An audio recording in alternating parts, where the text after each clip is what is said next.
When the nurse wheeled me out of the operating room, I thought the hardest part of my year was over. Heart surgery, weeks in the hospital, doctors warning me to slow down. I believed I'd beaten the odds and that now I just needed rest, family, and time. But what I didn't know was that while I lay drugged and weak, breathing through tubes and wires, my younger brother Adrian was already signing papers in my name. My life's work, 30 years of sweat, sacrifice, and late nights, was being stolen, one forged document at a time. And here's the cruelest part. I didn't see it coming. Not from him. You hear stories about enemies in business, about corporate raiders and hostile takeovers. You prepare yourself for competition, for rivals. But you don't prepare for betrayal from your own blood. You don't think the brother who stood beside you at your wedding, who toasted at your children's birthdays, who borrowed your truck when his broke down, would be the one to bury the knife. My name is Gabriel Torres, and this is how my brother tried to erase me from my own legacy, and how I made sure he never forgot what it cost him. I wasn't born with much. My parents were factory workers, scraping by on long shifts and shorter paychecks. College wasn't an option. At 19, I was stocking shelves at a pharmacy, watching the owner treat customers like inconveniences and employees like disposable parts. That's when the idea hit me. People deserved better. They deserved a place where prescriptions weren't just transactions, but trust. I saved every dollar, worked side jobs fixing roofs and hauling scrap metal, and after 6 years, I scraped together enough to rent a crumbling storefront in Houston's East End. It was 1996. I was 25. I painted the walls myself, built the counters out of plywood, and hung a simple sign, Torres Pharmacy. Those early years nearly killed me. I slept on a cot in the back office, woke before dawn to unload deliveries, stayed past midnight balancing the books. I skipped meals, skipped holidays, skipped everything that wasn't survival. But the community noticed. I knew customers by name, knew their kids, their health struggles, their fears. Word spread, Torres cared. By the time I was 35, I'd opened 3 more locations. By 40, 10.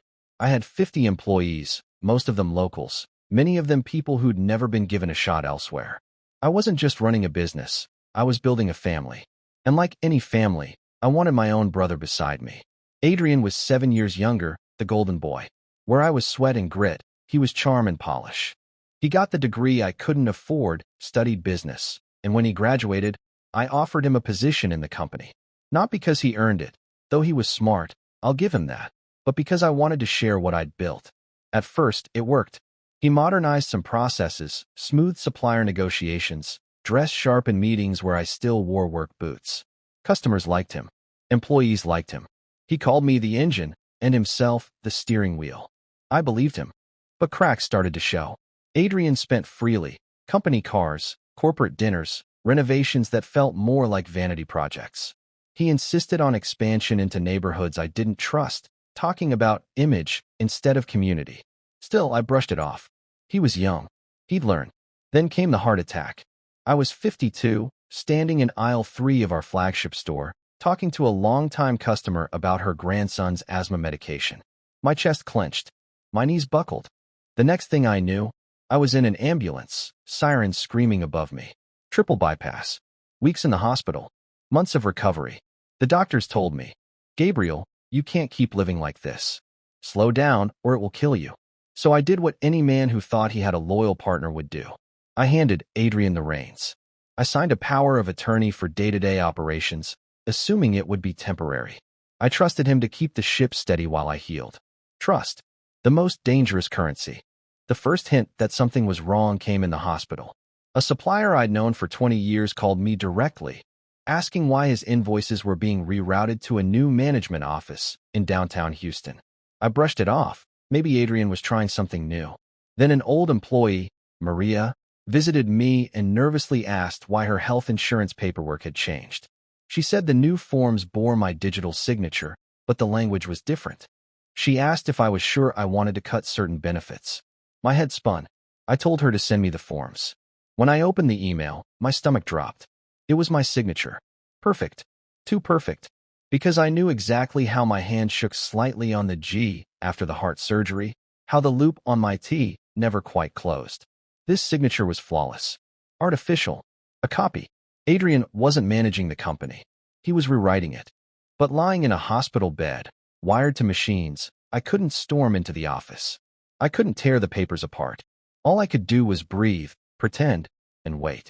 That's when I made the choice that would define everything that followed. I wouldn't confront him. Not yet. If Adrian thought I was too weak to fight, then I'd let him believe it.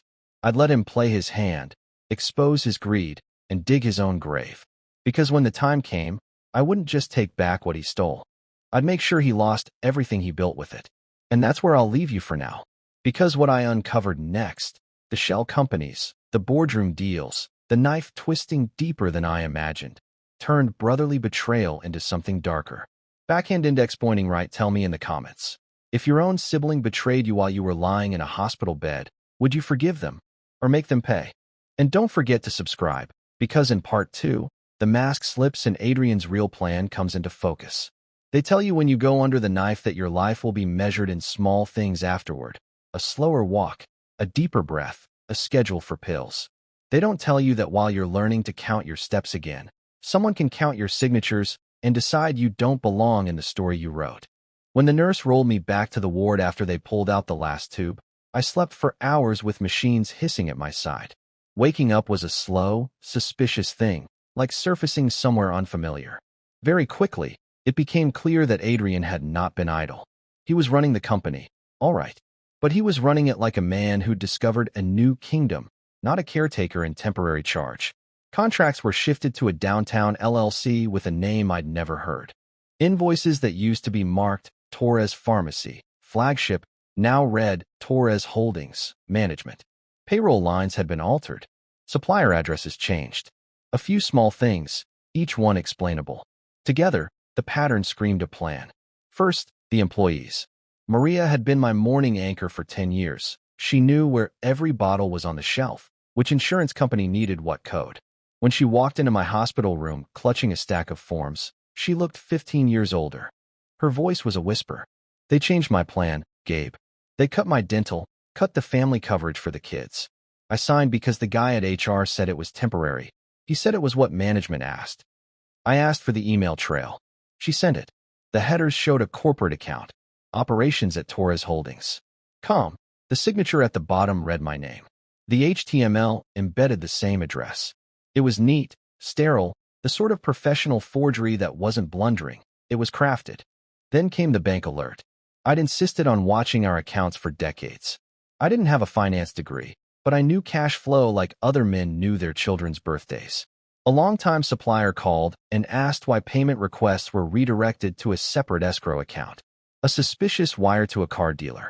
Checks going out to a marketing consultancy tied to a mailbox in a part of town where glitter is fashionable and records are thin. I started to map it. In the quiet hours between rehab sessions and sleeping pills, I asked my sister Sophia, who ran a bookkeeping practice for small businesses, to pull a casual report. She did, and that spreadsheet was a revelation in gray. Little lines of money flowing to places that didn't make sense. 100,000 here for branding, 30,000 there for consultant fees. My brother had optimized our assets for one thing: extraction. Adrian's audacity had a rhythm. He'd set up shell entities, a management LLC, a media company, a procurement company, each with names that sounded respectable and bank accounts that moved funds in ways that obscured who benefited. He'd used those entities to sign contracts with vendors and to feed a lifestyle that had become too smooth to be honest. A corporate procurement contract for premium shelving, for example, funneled through the media company with a 20% markup. A new regional operations office rented in a trendy loft paid for by transfers from our accounts, again labeled as efficiency gains. But fraud on paper is only half the crime. The other half is a story sold to people who will help you build a reality. Adrian was selling a narrative. He had the polish, the PowerPoint, the warm handshakes. He called investors, spun a vision about scaling quickly, about franchising exotic locations. He borrowed my reputation like a costume and stood in rooms he didn't earn. That's where he made his biggest mistake. He began to assume everyone was as disposable as a business card. Charisma can hide a great many seams.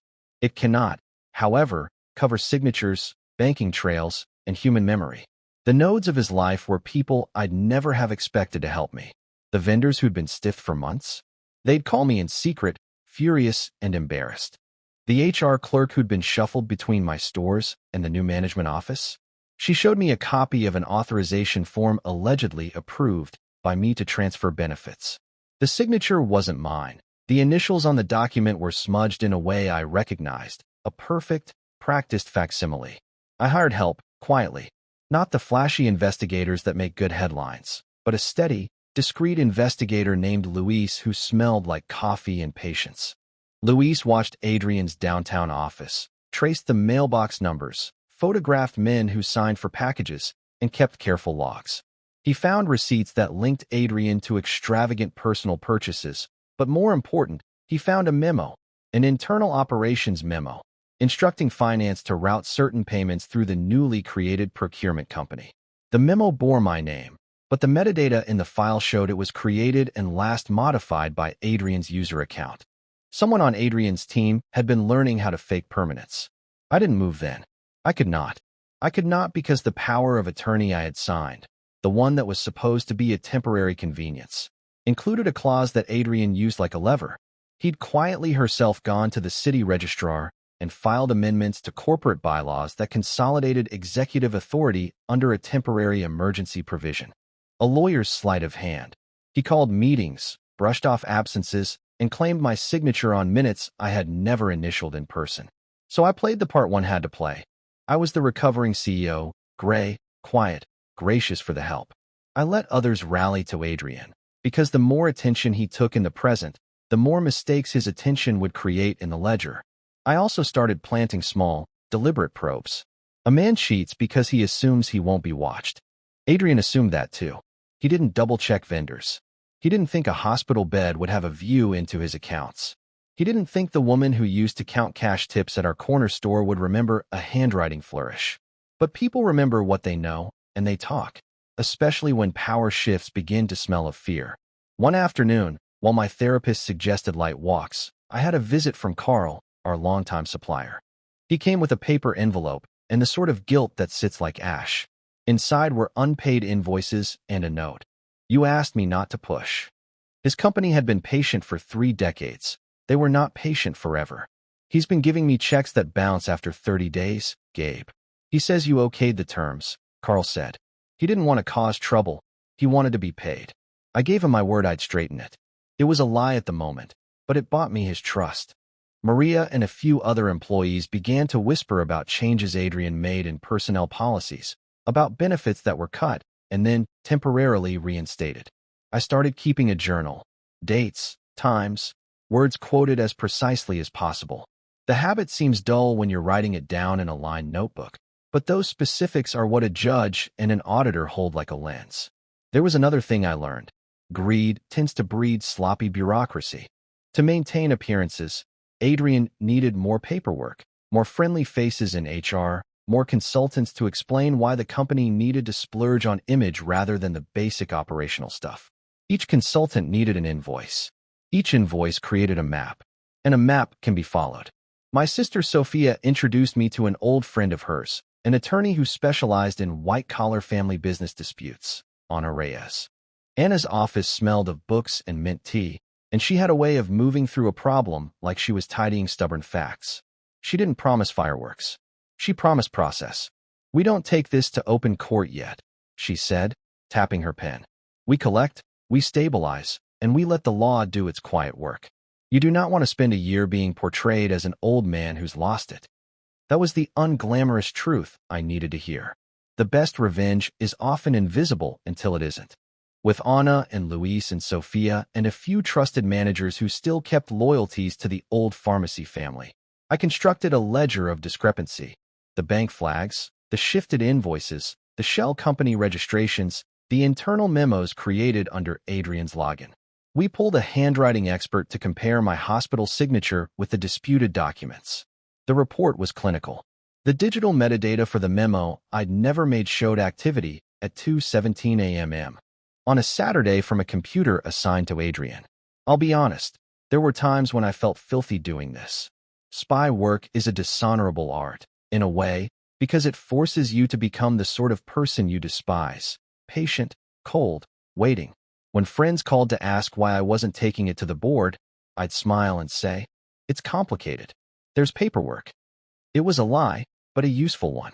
One of the most effective moves we made was simple and humane at once. We started quietly helping the people Adrian hurt.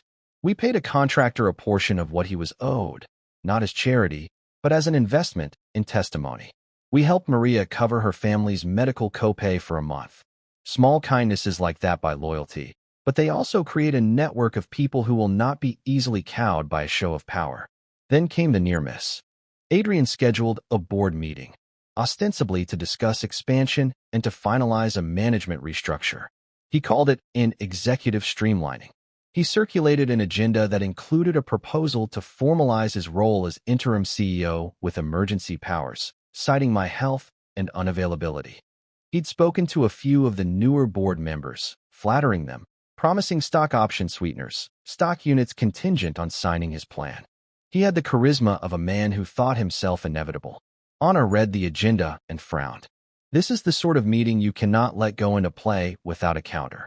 She recommended we move fast and file a temporary restraining measure to prevent any unilateral change of authority. We prepared the motion, but the courts move in hours and days, not minutes. So I moved on a parallel track, the public piece.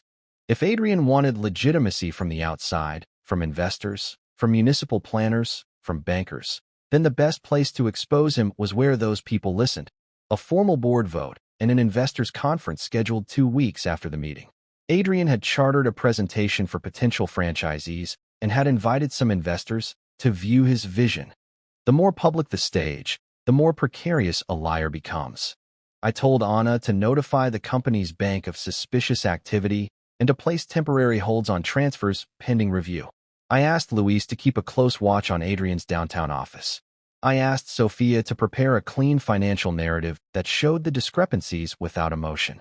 I told Maria and 2 long-term managers to stay put and to be ready to speak truthfully if asked. And I called Carl, asking him to be at the investors' lunch and be ready to answer questions about unpaid invoices if anyone asked. Adrian didn't suspect it. Or he did, and he mistook our tempo for panic. 2 nights before the investor presentation, I received a text from an unknown number. "You should stop digging. This will ruin us all." It was Apollo, anonymous threats dressed as civility. I did not reply. Instead, I practiced walking again. I went to the company gym for a week, careful jog, partly to heal my body, partly to keep the nurse from thinking I was plotting. There's a strange power in physical motion when the mind is storming. On the treadmill, I'd rehearse asking the calm, concrete questions I knew would pierce him in public. Who signed the vendor contract? Who authorized the wire to the supplier? When did the management LLC form? The night before the meeting, I sat at my kitchen table with the folder of evidence and the handwriting report and the bank flags. In the dim light, the neat stacks looked like a miniature court. They were not sensational. They were boring. But boring is persuasive in legal hands. A judge can take boring and turn it into finality. I slept poorly. When I woke, the city felt sharp, like a knife's edge. The morning of the board vote, I had a black coffee and a note from Anna. We filed the motion. Judge gives us 48 hours. Don't go in expecting drama. Expect process. Her voice on paper was like a lifeline. Adrian posted an inspirational quote on the company's social feed that morning. Strength is making the hard choices when nobody's watching. He meant it, of course, in the way men like him mean anything, as a boast. I drove to the office myself that day, not to fight in the conference room, but to sit in the background, feel the air, watch the machinery of the company I'd built continue to churn while I put the brakes on its most dangerous wheel. People greeted me with awkward smiles. Adrian walked past with a handshake and a look that tried to be warm and failed because it was trying to hide something. He scheduled the vote for mid-afternoon. The investors were arriving that evening for a dinner where he planned to seal interest. The boardroom would be crowded. The public narrative would be set by his speech. We had 48 hours before formal legal protection, enough time for a man like Adrian to make a desperate move or two. If he did, it would show intent. If he didn't, it would show complacence. Either way, the math began to favor me. The longer he assumed he was untouchable, the more paperwork he generated, and the easier it became to map his decisions. We were ready. The bank had flagged irregular transfers. The handwriting report sat in our binder. Luis had the photographs and timestamps. Sophia had a reconstruction of the cash flows that was dry and merciless. Anna had the motion in the judge's queue. But there is always one variable no ledger accounts for: a man's greed in the moment of panic. Adrian could collapse like a house of cards if confronted, or he could lash out in ways that complicate everything. The boardroom door closed. The chairs scraped. People arranged sandwiches and pretended this was another routine afternoon. I sat there, breathing slowly, feeling the pulse in my wrist like a metronome. And then Adrian stood to speak. He had rehearsed confidence. He had the smile of a man who believes his line. He looked out at the faces around the table, investors, managers, a couple of the newer board members, and he began to narrate the future he'd already begun selling. This is the moment, I told myself, where the mask slips. 2 days stood between a filed motion and a judge's order. 2 days that could make the difference between a clean legal cut and a messy public spectacle. When he finished his opening flourish, he clicked his remote. The slide deck advanced. The room leaned in. The investor's eyes softened. A few smiles. On the screen, my name appeared under a header: Founder Emeritus. Next to it, a line: Adrian, Interim CEO, Executive Authority. I watched the faces, and for the first time in weeks I saw not only their faith in him, but their vulnerability to it. That faith was currency. He was trading on it like a man who believed the market would always be forgiving. I felt the folder of evidence heavy on my lap, like a small animal waiting to be freed. Then, the assistant at the far end of the table looked down at her tablet and frowned. She checked a calendar. She looked up. "Excuse me," she said quietly into her phone. "There's a notice here from the registrar. Someone filed an emergency motion this morning. We're to expect a courier from the court." The room froze like a pond in winter. Adrian's face changed color in a way I had never seen before, pride morphing into raw panic. He didn't know what the papers said. He only knew they were coming. He had built his present on speed. Speed is a poor shelter when the law moves like winter. The courier's steps approached the building. We all looked at the door. The hinge creaked. That was the breathless moment, the quiet between two heartbeats. The part of a story where the narrative turns a corner and you can no longer pretend things will be the same. I'll stop here for a beat. Not because I am cruel, but because when the courier delivered what was in his hands, the script began to flip. The next part is where the exposure becomes public, where Adrian's pitch meets paper, where investors who were leaning in begin to pull back. That's where the unspooling begins. If you were in my shoes, lying vulnerable in a hospital bed and watching the man you trusted turn your life to paper profit, what would be the single thing that you'd use to make them pay? Drop one word in the comments. I read every line. And if you want to follow this to the end, hit subscribe, quietly. There's no drama here, just the rest of the story. People think betrayal feels like a sudden stab, one clean cut, over and done. They're wrong. It's slower, heavier, like a poison that seeps into your bloodstream, inch by inch, until you wake up one morning and realize it's been killing you the whole time. That's what it felt like watching Adrian sit in meetings, smiling with my employees, shaking hands with suppliers, while I knew every gesture, every promise, was backed by fraud. And the cruelest part? Everyone believed him. They thought he was the savior stepping in for his sick brother, keeping the company alive while I recovered. I let them believe it. Behind the curtains, though, I was moving carefully. I hired a private forensic accountant, an old contact who owed me a favor. I slipped him scanned copies of the forged documents, bank records, and new company filings. His report confirmed what I already suspected. Adrian had created 3 shell companies, each registered under fake directors, each siphoning money away from Torres Pharmacy. But that wasn't the worst part. He wasn't working alone. The signatures pointed to help from inside. One of our long-trusted lawyers, a man named Crawford, who had handled corporate paperwork for us for years. Seeing his name among the forgeries made my stomach turn. I had eaten at his table, met his children, trusted him with every contract that built my empire. Now he was helping dismantle it. I wanted to storm into the boardroom, rip the mask off, and expose them both. But I didn't. Not yet. Because patience, something I never had in my younger years, was my sharpest weapon now. Adrian underestimated me. He thought being confined to recovery meant I was blind, deaf, useless. What he didn't know was that my mind had never been sharper. My body might have been cut open, my chest stitched, but my brain was steel. I made moves quietly. I called up Maria, the same employee who had warned me about the suspicious insurance changes, and asked her to keep an eye out. She became my eyes inside the office. Through whispered phone calls at night, she told me which contracts Adrian was rushing, which meetings he was closing without me. It painted a clear picture. Adrian wasn't just after my money. He was after my name. He had filed paperwork to rename our flagship branch, from Torres Pharmacy to Torres and Blake, pulling in some investor I barely knew. He was rewriting history while I was still alive, still breathing. The audacity burned me, but I kept my calm. Weeks turned into months. Outwardly, I played the role of the tired brother still recovering, letting Adrian believe he had control. I attended meetings in silence, nodding like a passive observer, all the while memorizing every smirk, every false promise he made. Inside, though, I was documenting everything.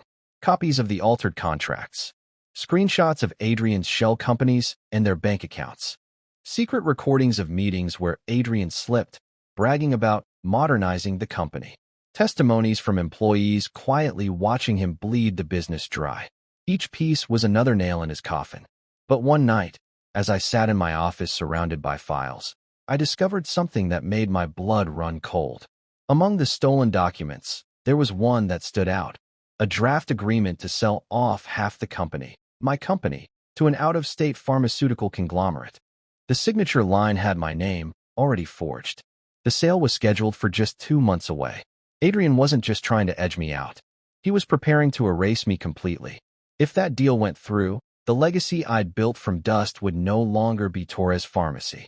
It would be another cog in a faceless machine, my name stripped, my people discarded, my life's work destroyed. And Adrian would walk away richer than I could fathom. That night, staring at the papers, I made a vow. I wouldn't let it happen. But revenge couldn't be rushed. If I confronted him too soon, he'd twist the story, make me look senile, paranoid from the surgery. I needed him to believe he was untouchable, right up until the moment I dropped the hammer. So I kept playing along. I let Adrian sign deals on my behalf. I let him talk about transitioning leadership. I let him host meetings with investors where he smiled, lied, and charmed, thinking I was too weak to push back. And all the while, I tightened the net. The climax was coming. I could feel it. Adrian thought he was building his empire on the ashes of my work. What he didn't see was that every brick he laid was another piece of evidence I'd used to bury him. And when I finally struck, it wouldn't just ruin his plans. It would ruin him. There's a rhythm to clean revenge. It's not fireworks. It's a metronome. One careful tick, another, until the tempo becomes unbearable and the whole house can't help but listen. After months of gathering paper trails, sworn statements, bank flags, and late-night interviews, I could feel that metronome in my chest. The moment to move was close. We were methodical. No theatrics. Anna, Luis, Sophia, the forensic accountant. These were the steady hands I needed. I trusted process because it turned gossip into proof and rumor into something a judge or a bank officer could hold. I didn't want moral victory alone. I wanted court orders and frozen accounts. I wanted public facts that couldn't be spun away by a practiced liar with a smile. First, we cleaned the paperwork so the legal narrative would be unassailable. Sophia produced a clean, dated ledger that reconstructed cash movements over 18 months. It was dry and elegant, the kind of spreadsheet that doesn't shout but keeps insisting until the reader accepts the picture it paints. Money leaving Torres Pharmacy and finding temporary shelter in shells with names like Meridian Procurement and Skyline Media. The accountant cross-referenced invoices and vendor histories and found markups that had no commercial justification. The receipts were padded, consultants paid for services that never materialized, checks cashed at casinos, transfers wired to car dealerships. Luis supplied the human confirmation. He had the courier logs, the photos of packages arriving at mailbox units, the testimony of receptionists who'd seen men sign for envelopes addressed to T. Holdings with Adrian's handwriting on the delivery slips. He'd recorded conversations. Nothing illegal in getting recorded in a place where consent is implied, but the recorded admissions were blunt. As contractors complained, Adrian had explained the cash flow as a short-term liquidity tactic and promised that as soon as the new deals closed, everyone would be made whole. Promises made for the purpose of stealing are the most legally dangerous kind. Then there was Crawford. Finding his hand in the mess stung. He'd been our family's counsel for years, the one who had advised me when we expanded from 1 shop to 5. I called him first because I wanted to give him a chance to explain. He did not answer. He texted once. "Gabe, let's talk. I can explain." That message, too, became a document we kept. When Anna sat down with him, her office small, her voice patient, she didn't let him talk his way out of the obvious parallels.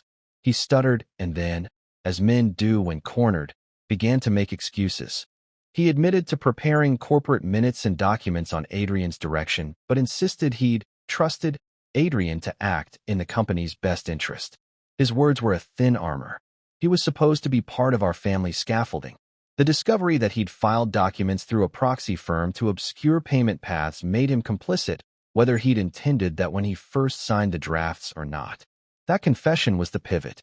It let Anna frame the legal theory in straightforward terms: undue influence, forgery, and breach of fiduciary duty. You can argue about greed until the cows come home. The law listens to pattern and proof. We had both. We filed notices quietly. Anna prepared affidavits and a motion for an immediate injunction to prevent any transfer of assets pending a full forensic audit. The bank had been patient for months, but when she handed them the reconstructed ledger and asked them to freeze the questionable accounts pending review, they did it. Habitual lenders hate uncertainty. They will pull a line of credit faster than an investor will retract a rumor. With the legal scaffolding rising, my next move was public. Adrian's strategy had always relied on narrative. He needed investors to believe him because belief brings capital, and capital brings legitimacy. If we could siphon belief away, he'd be naked. I arranged to have several trusted vendors and a couple of the men Adrian had wronged sit in the front rows at the next full board meeting. Men whose names carried weight in our industry and who had been personally affected by the bounced checks. I told them simply, "Listen, watch. If you're asked to speak, tell the truth." They agreed, with the silent gratitude of people who expect business to act honorably and get disappointed. I also let the local paper know there would be an important corporate meeting. They arrived with cameras and a reporter who had been following the small stories that turned into major ones. The presence of press would not decide a legal case, but it would frame the first public impression. The man who had been pretending to steer our ship would, for once, be asked to answer in front of the people who knew how the ship had been built. On the morning of the meeting, I walked into the boardroom and felt the weight of a dozen eyes like weather. Adrian had the look of confidence practiced to perfection. He greeted people like a man who owned every handshake. He was mercifully oblivious to Crawford's absence. He assumed the legal man had handled the paperwork required to make his authority clean. He assumed a lot of things. I did not speak first. Anna did. She had the brief, clean, precise, and clinical. She laid out the motion we'd filed and asked the board's counsel to accept a temporary suspension of any executive powers that could transfer assets pending the audit. The board murmured. Adrian's smile shortened. He protested, of course. He tried to make it about me, about how the company needed steady management while my brother recovered. He tried to paint me as the obstacle to modernizing the company, the sentimental holdout clinging to a small-town vision. That lie had been polished for months. It glinted in the room like a shard. But the people at that table had seen the spreadsheets. They had read the emails. They were not, as a group, instruments of Adrian's performance. They were stewards whose fiduciary duty required caution. When the chairman, a slow-thinking man who loved the company as much as I did, listened, he saw the bank notices, the handwriting report, the invoices, the testimonies. He saw that, whether he liked it or not, the company was at risk. He asked for a vote. We won. Not overwhelmingly, but enough. The judge's temporary order became de facto. Adrian's access to transfer funds and to sign on behalf of Torres Holdings was restricted. It was not the final cut, but it was a deep, meaningful wound. He could not move assets overnight. He could not close that sale. Adrian's first instinct was fury. He said the vote was political, that the board had been swayed by misrepresentation. He accused Anna of conspiracy. He called me weak and manipulative, trying to flip the narrative back to me being an old man trying to ruin progress. It was the same playbook he'd used in the early months: charm, accusation, distraction. It had worked on a few investors, enough to get him to the point he'd reached. It would not work now. The trick was that his anger made him careless. In the days after the vote, he began to act like a man on the run. He sent desperate messages asking for loans. He called vendors with promises to pay within days, and then tried to hide the payments through smaller transfers to avoid detection.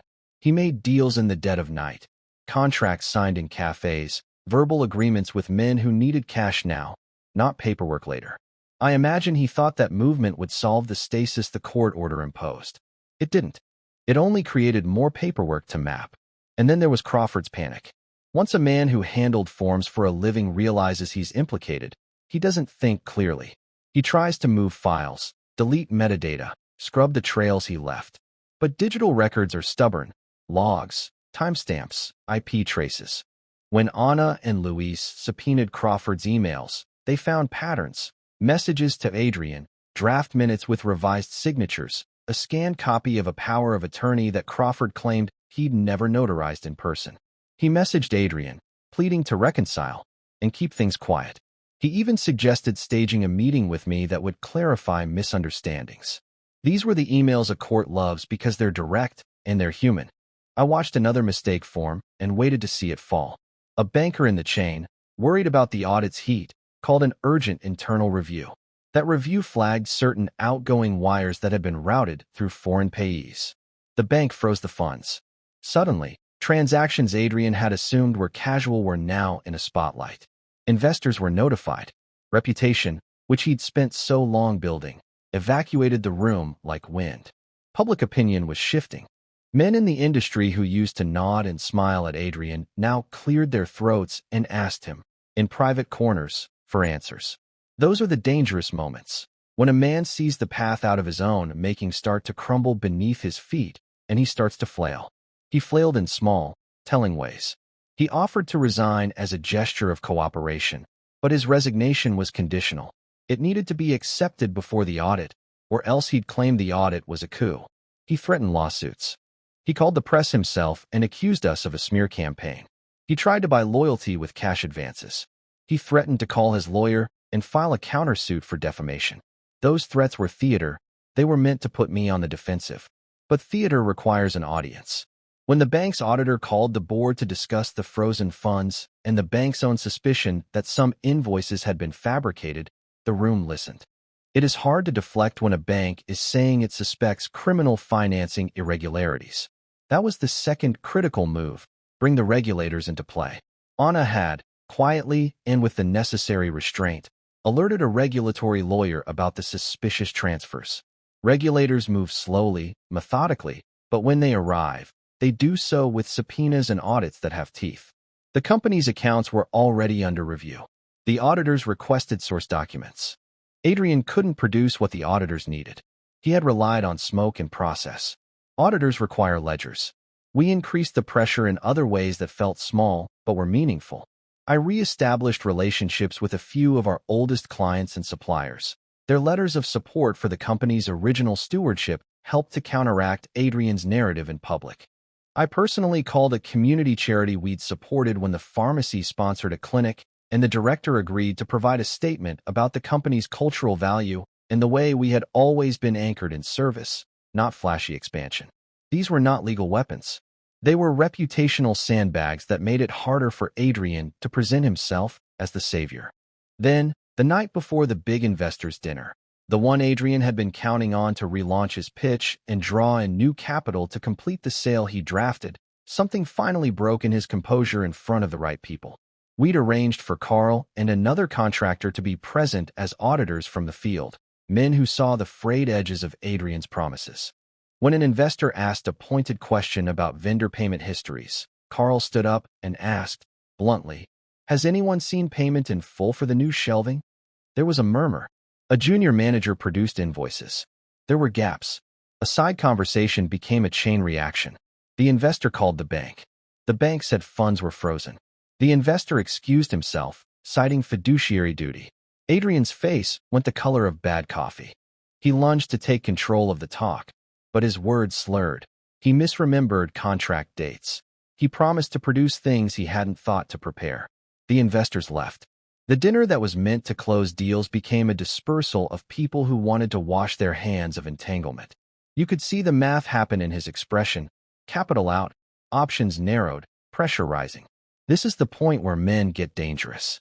They start acting out of a bruised need rather than a plan. And he was dangerous. He began to murmur about lawsuits and countersuits. And, in a moment of raw panic, he attempted to push through a last-minute emergency transfer by calling the bank and requesting that the compliance officer accept a signed email authorization. The bank's compliance officer, who had been briefed by Anna, refused. The man was professional and blunt. "We can't process that," he said. "There's an active audit. We need documentation." Adrian didn't take no well. He stormed out, slamming the elevator door as if power could rattle reality back into place. Later, I learned he drove downtown and sat in his car for hours, catching his breath, calling people I'd never heard him call before. A man like that in panic is a page of drama waiting to be written in full. That afternoon, Anna received an email from the prosecutor's unit. Not yet an indictment, but a request for a sit-down to discuss the preliminary evidence. They were considering an inquiry. The public route and the legal route were closing in on him from two sides, like a pair of hands folding together. It should have been the end game.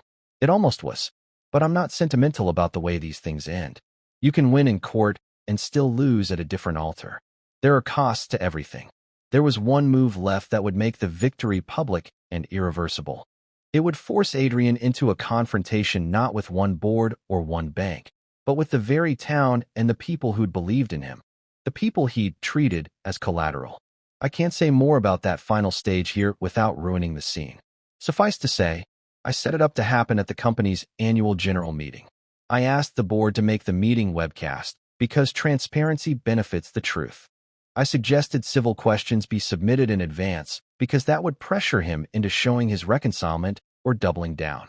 I pushed for the full audit report to be tabled for public view. He thought he could weather it. He thought he could charm the cameras and pivot the narrative one last time. When the day came, the hall filled. People watched in person and online. The metronome ticked. Adrian walked in as though the room belonged to him. He smiled for the cameras, preened, and read the talking points he had crammed into his pocket. And then I stood up to speak. I didn't shout.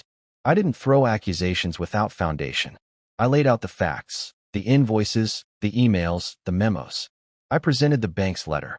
I read from Crawford's message where he asked Adrian to keep things between us. I played a short recording of a vendor's voicemail about a bounced check. I did something more dangerous than all that. I told the story of the people the company served, the elderly customer who trusted us for her medicine, the single mother whose kids needed coverage, the apprentice we'd hired who wanted to learn an honest trade. I told how those people were collateral in Adrian's pursuit of a lifestyle. The room's breath changed. You could feel the wind move through the auditorium. He sat there, the face of practiced charm eroded by 1,000 tiny revealed truths. He had no stage left. Men like him don't know what to do when the audience stops nodding on cue. I finished without flourish and sat down. I watched the board chairman, the same man who had once given me my first loan, stand slowly. He announced an immediate suspension of Adrian's executive authority pending the outcome of the audit and the prosecutor's review. He called for a new, independent board to oversee operations until the company could be stabilized. Adrian's eyes widened. He rose, griping. His voice, usually loud and smooth, was brittle. "This is a witch hunt," he said, loud enough for cameras to pick up. "My brother is trying to destroy me." He turned to me with a look that mixed rage and something like a plea. "You promised you'd look after me." I thought, that is the last time he'll ever ask me that and mean it. He stormed out. The room filled with questions, clatter, and the hum of people trying to make sense of the shift. Later that night, as I sat alone in the quiet house that smelled faintly of disinfectant and old coffee, Anna called with a calm voice, like someone reporting favorable weather. "They've frozen the accounts," she said. "Prosecutor's office wants an interview. We're ready." For a moment, I let myself exhale. The net had tightened, and Adrian was inside it. But a net catches only what falls into it. Men don't always fall where you expect. They can climb. They can lash out. They can bring people you didn't suspect into the fray. They can make the kind of last move that forces you to lay down even more than you had planned. As I prepared for the final act, I thought of what I'd been handed in life, an old laundry list of promises my father had given me about building something that mattered. I thought of the apprentices we'd hired, of Maria's kids, of the customers who still trusted the Torres name. I thought of the way the community had rallied quietly over the last months. I was tired. I was older, but I was not done. If part 4 was the tightening of the net, part 5 is the pulley. It's where the rope either snaps under a load of truth or an unexpected weight tilts the scale. It's where Adrian either answers for what he did, in court, in the press, and in the ledger of public trust, or it's where he makes one last desperate, dangerous move that could cost us all. I'll tell you how it ends next. But before I go, one quick question. If you were the man sitting where I was, with everything you've built at risk and a brother who'd sold you down the river, would you take the law's slow road? Or would you set the fire yourself and watch it burn? Drop one word in the comments. I read them.